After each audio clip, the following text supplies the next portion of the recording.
In late 2024, Laurie MacAllister embarked on an exciting new chapter, launching a solo career with a sold-out performance at the legendary Club Passim.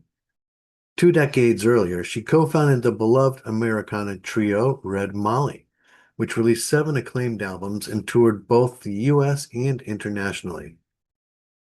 Her 2018 self-produced solo album, The Lies the Poets Tell, is a heartfelt tribute to the contemporary folk music scene, celebrating a handful of its best songs and songwriters. It features duets with 6 male artists, including the late Americana master, Jimmy LaFave. Laurie's earlier solo album, The Things I Choose to Do, produced by folk luminary Cliff Eberhardt, was first released independently.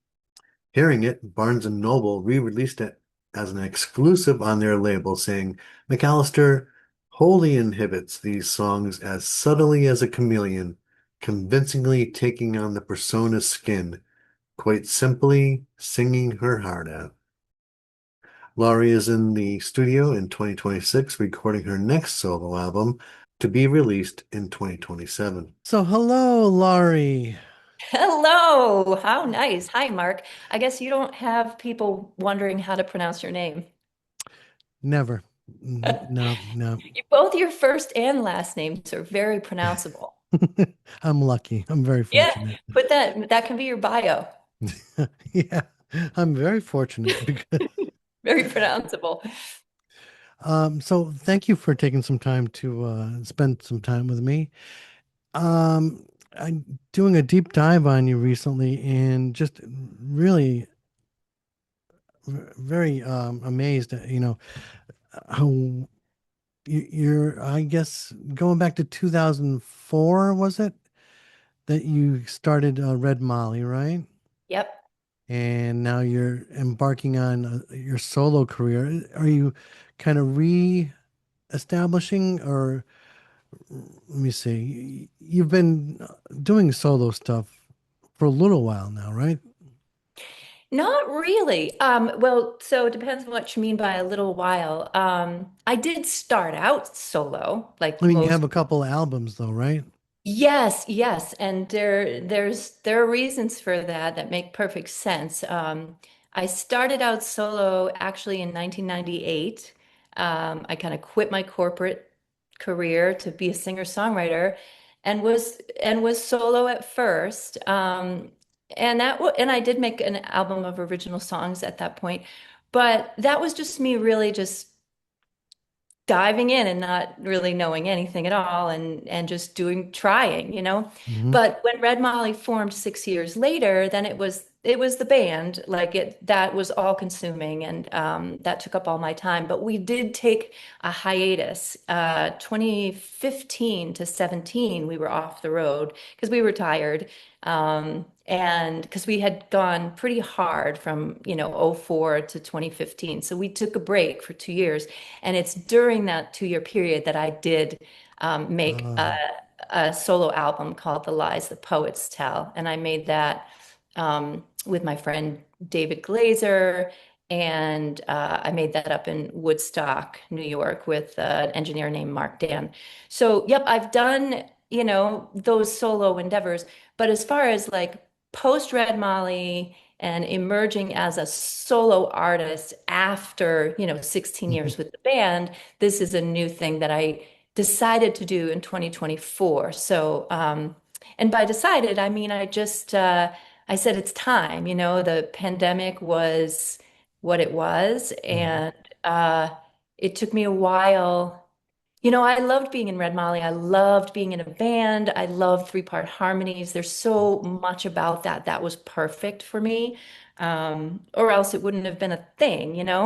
And so it was a big lift to think about being on stage alone after all those years. And because Mm. it's not just on stage alone, it's almost like being in a band, or at least my particular band, it changes the way that you hear music. Like when I hear songs in my head now, because of my experience in Red Molly, I hear them in three-part harmony. And I Mm. even hear them with the dobro, believe it or not, because Abby's main instrument, as everybody knows, is the dobro, and it's just so ingrained in my ears and in my brain that I really just it took some unlearning in a way to get used to the sound of me alone, even though that's what I've had always been alone up until Red Molly started. But I had to do some unlearning. I was doing a number of Red Molly songs at first and then realized, no, I really need different repertoire. So I'm not hearing the old arrangements in my head. So yeah, but I am this solo thing is quite new. And can I tell you the most exciting new part about it? Please do. Yeah. So my whole life, including in Red Molly, my one of my biggest pleasures is covering other people's songs. So I singing could tell songs, that. yeah, singing songs by famous people or like the Hank Williams and Elvis and people like that, Dolly Parton and so on, but also by lesser known or not household names, my friends. You know, and whether it's like an Ellis Paul song or Vance Gilbert or Richard Shindell, Lucy Kaplansky, Cheryl Wheeler, I could just name all the names of all my heroes, my singing and songwriting heroes.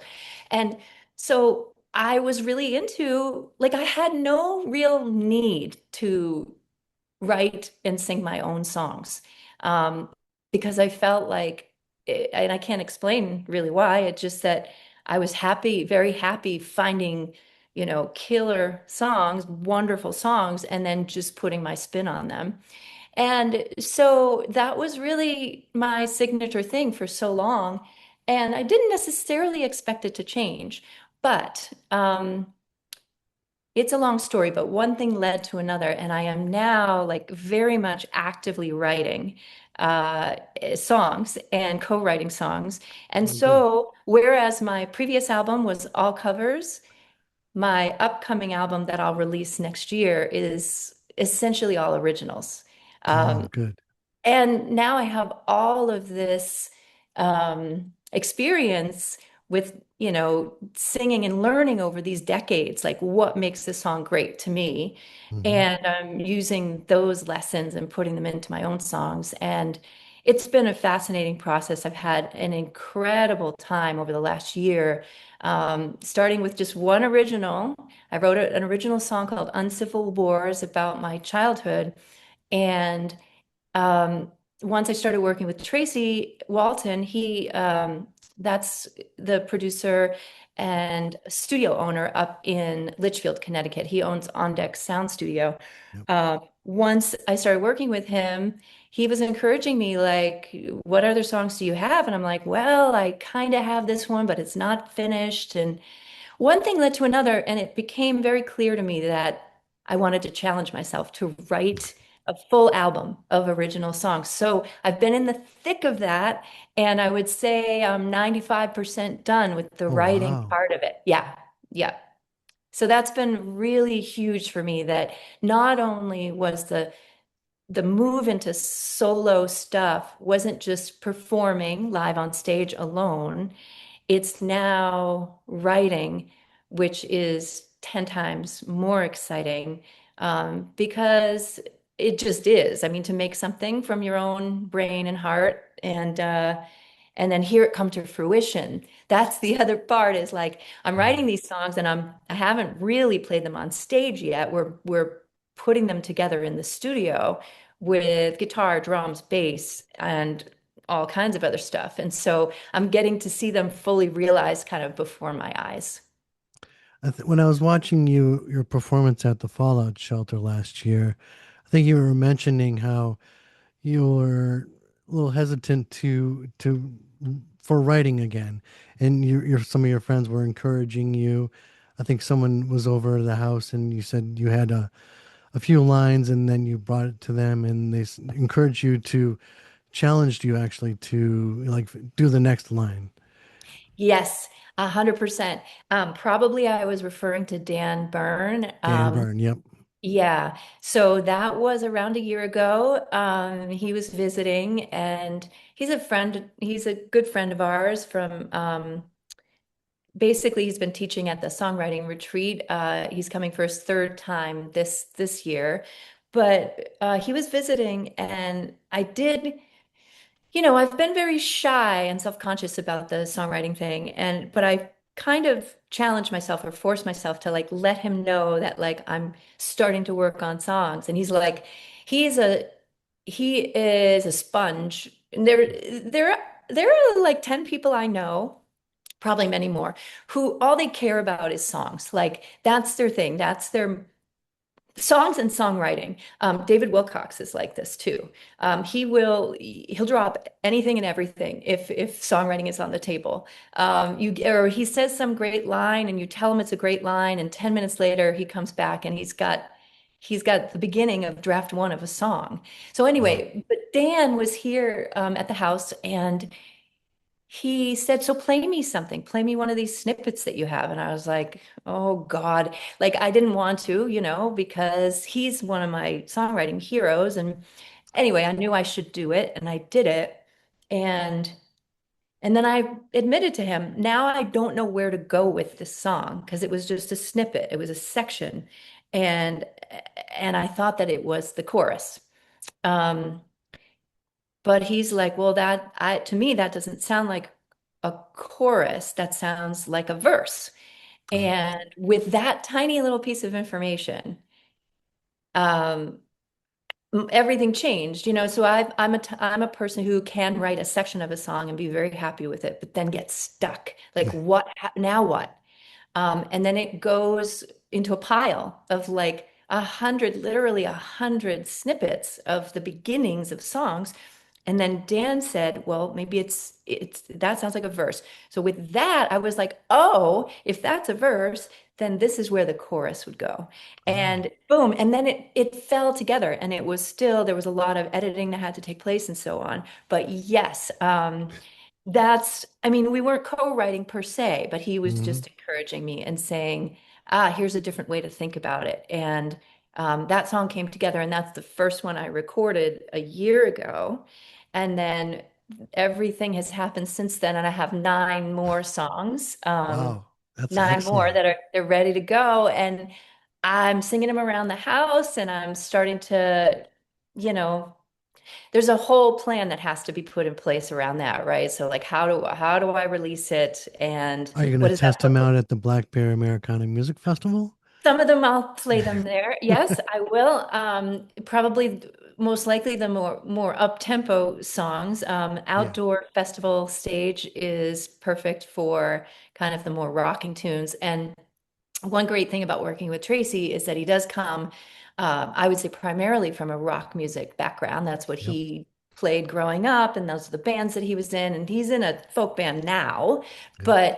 but with his rock sensibility and my desire for something fresh and new, we definitely pushed some of my tunes, which could be folk. We're pushing them more toward rock.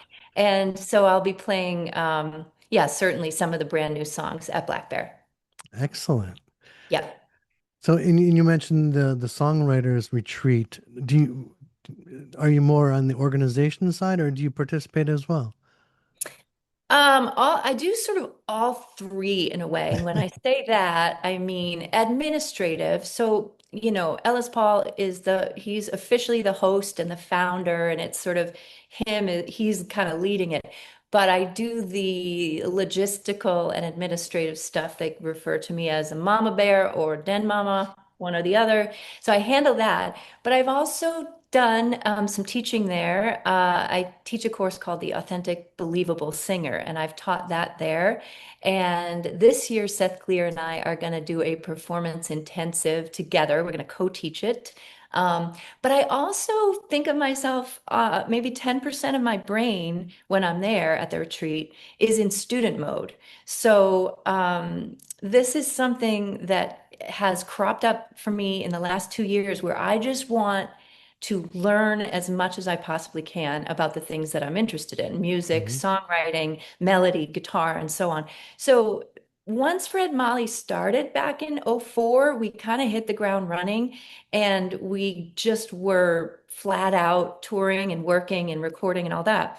And the whole learning thing, like I learned on the job, right? Like on stage, you learn so much that way. But I am now in a phase where I am really learning about recording. I'm learning about songwriting and learning about creativity. I'm learning at Nesser. I can certainly just put myself in student brain, and then for 10 minutes, I just sit in a class and soak it up. Um, and more concretely, I am going to be really taking on the student role in a week or so. I'm heading down to North Carolina at a camp where I teach singing, but I'm going a week early so that I can take guitar classes. Oh, cool. So I'm like at 56 years old, I'm like in the best, most exciting, creative learning phase of my entire life, which is really interesting. It's a good place to be after 2020, which was not pretty at all. Yeah. It does sound exciting, and you're still willing to learn, and that's fabulous. Yeah, it's fun. The thing is the music business is different than it was 10, 15 years ago. And with all of the difficulties in the world and challenges, I think a lot of people, I'm not the only one, a lot of people are kind of going back toward the things that are like really simple and really rewarding. Um, for some people, it might be knitting. For other people, I have lots of friends who are like kind of going back to school and getting graduate degrees in writing or photography or whatever. Just like digging into natural stuff as like an antidote to what's going on in the world. Yep, it's a good distraction. Yes, yeah, and it's fulfilling too. And my whole life, I've wanted to write songs. I've been afraid of it, and so I'm doing it now. And my whole life, I've wanted to become a better guitarist, so I'm doing it. Um, and it hopefully is showing in my performances. I'm more confident on stage.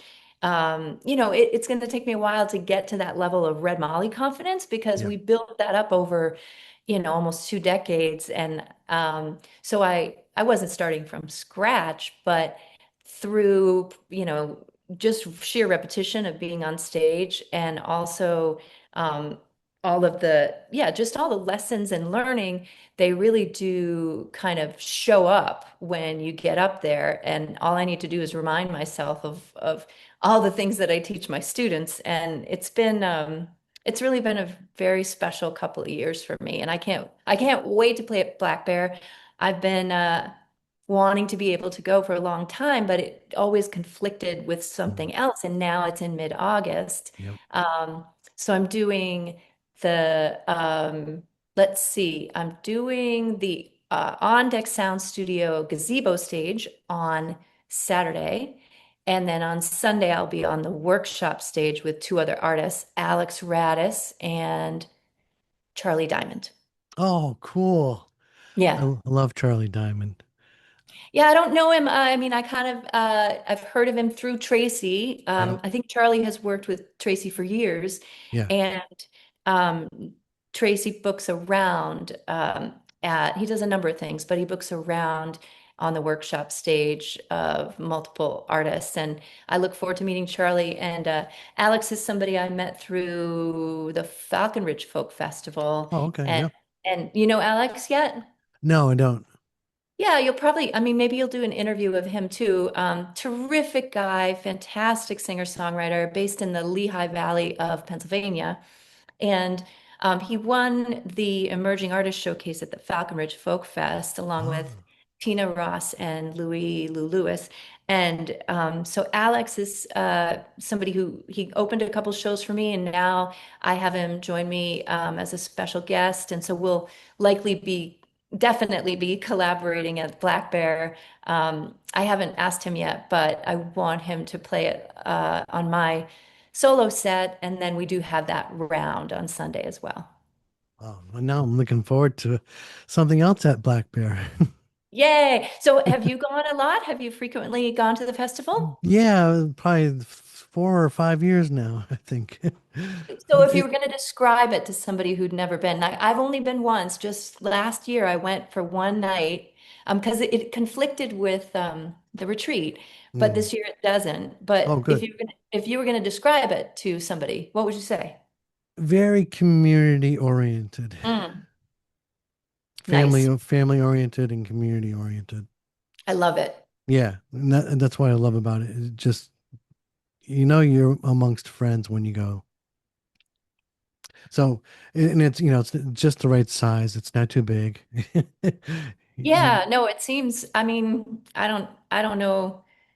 Yeah, I mean, there's certain festivals that we played back in the day where you had to take a golf cart long distances just to yeah. even get to stages and stuff. And yeah, no, Black Bear, it's nice. It seems nice now that it's in Harwinton, huh? Yes. Yep. Very nice fairgrounds there in Harwinton. Worked out well last year. Yeah. Yeah, yeah, it seemed great. I was again only there for Thursday, but I was sad that I had to leave. This year I'm going to go for the entire time. Oh, Um, cool. Yeah, I've been wanting. So back in the day, like in my 20s, I would go to folk festivals. Like, I mean, I went to the Kerrville Folk Festival for 18 days one year, Wow. the whole 18 days. And I loved it. And that was like an important part of like, I don't know, the early days of my music career. And then eventually, we were playing festivals and that was amazing. But I've always, every single year that Falcon Ridge or Philly Folk or Kerrville come around, I like, I have this pang in my heart that says I wish I was there. And so when Tracy invited me to come to Black Bear, I thought I'm going to treat myself and come for the whole weekend. I'll show up on Thursday, and if I make it to Sunday, I mean, I'm sure I will. If you survive, yeah. I know there's usually something, but like I picture myself Sunday night at a festival and I'm just fried. Like not from the sun. I'm not gonna be baking myself. I just mean there's something about it where you just feel like a good kind of exhaustion, you know? Yes. Yep. Very relaxing. Well, Laurie, I appreciate you taking time to I've still got so many questions I want to ask you, so we may Ask me a have couple more. A couple more. you know what I love the song Spaceman Billionaire. Oh, And thank now you. it's actually Ellis's song though, right? But you co-wrote it with him? I co-wrote it with him. He started it and I loved the way it sounded. And I kind of went downstairs and we started talking about it. And I made a bunch of suggestions. It's a really special song. And so one thing led to another, and enough of my suggestions got in there and he liked them that he said this should be a co-write. It's a really it's interesting because it is a quote unquote, some people could call it a political song, of course, but um, it also, it's just so melodic and there's so much good imagery in it. And it's just like a Yes. great, great folk song. But yeah, we consider that co-written. I'm glad you like that one. I do. I love the contrast between like the billionaire side and you just simply wanting a house with a clothesline.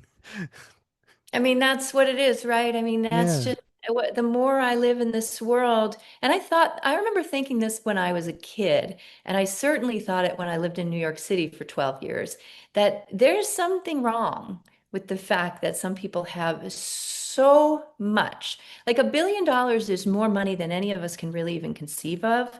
And some people have so little, and just on a basic level, that does not seem right. And a lot of people are recognizing, more and more people are recognizing it's not right. And so, but to find a way to say that, you know, um, yeah, Ellis, he's really good at finding poetic and beautiful ways to say things that Mm. might at first seem a little bit clunky or heavy-handed. I want a house with just a clothesline. That's it. All I want is a house, and there's too many people in America, I think, who can't afford just sort of basic things. But that's veering into the political realm, I suppose. But it's folk music after all. And yeah, to a certain extent, folk music is political. Mhm. Yeah. And an earlier album that you already mentioned, The Lies the Poets Tell. I Mm. thought that was a beautiful in your performance on the Fallout Shelter, you were talking about the Beaumont Rest Stop song that you did with Red Molly, Yeah. and how it was some, it wasn't true. It was made up. Yep. And is that kind of lend to the title of that album? Is the Some Poets Tell Lies? Well, so that particular album was all covers, and the first track on that album is called My Stupid Heart. Um, And that's a song by Sean Mullins and Chuck Cannon.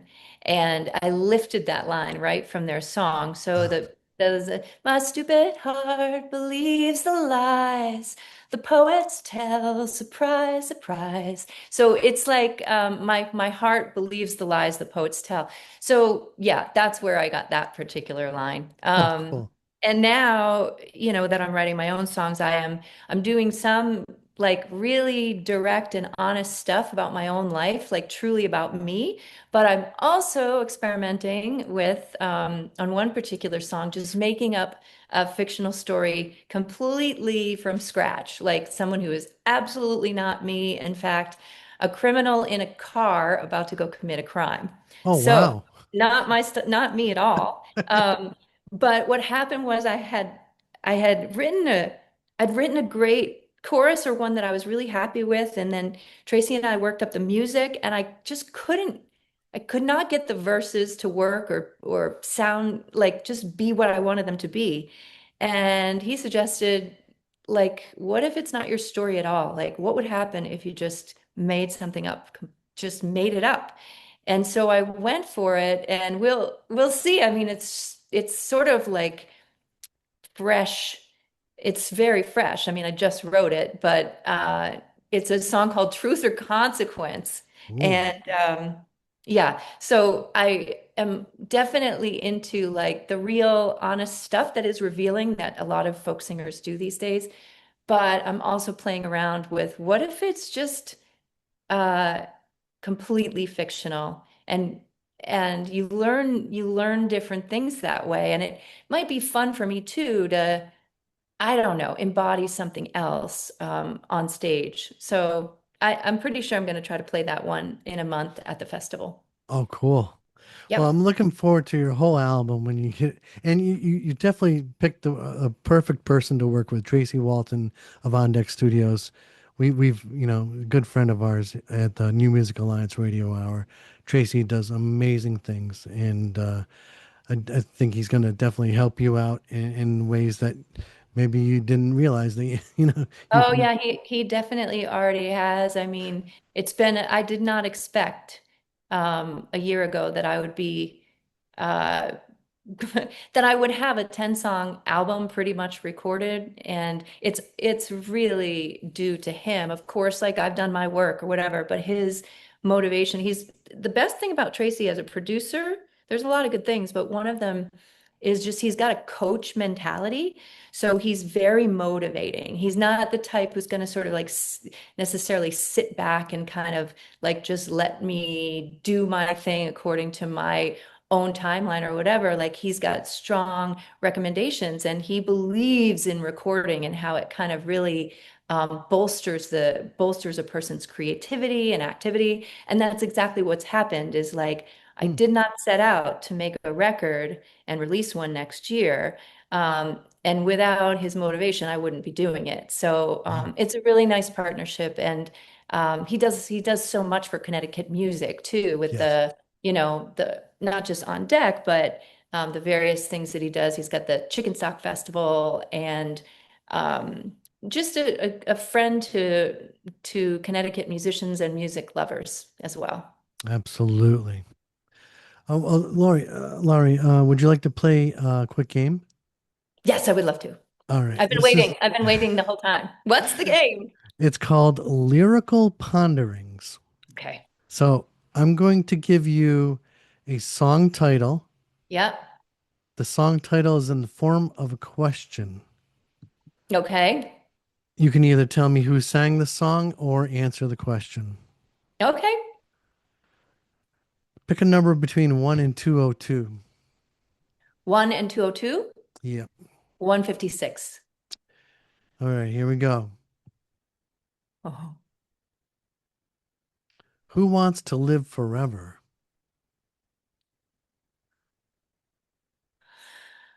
Who wants to live forever? Who wants to live forever? So I don't know who wrote that. So I get to answer the question. Yeah.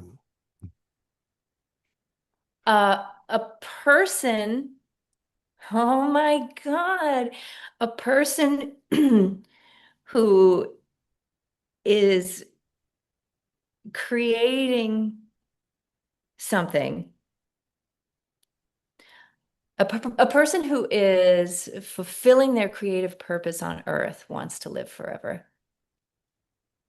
Ah. I gotta tell you something. So Yeah. one morning I woke up about 3 months ago and I was in the thick of, I had committed, I'm gonna write an album of original songs, and a song came to me, and one of the lyrics, it's called Until the End of Time. And one of the lyric, basically the hook of it is, if I could feel like this, meaning writing songs and how good it makes me feel. If I could feel like this every day, I'd want to live until the end of time. Ah. So it's the whole exact thing that you're asking about, like who wants to live forever?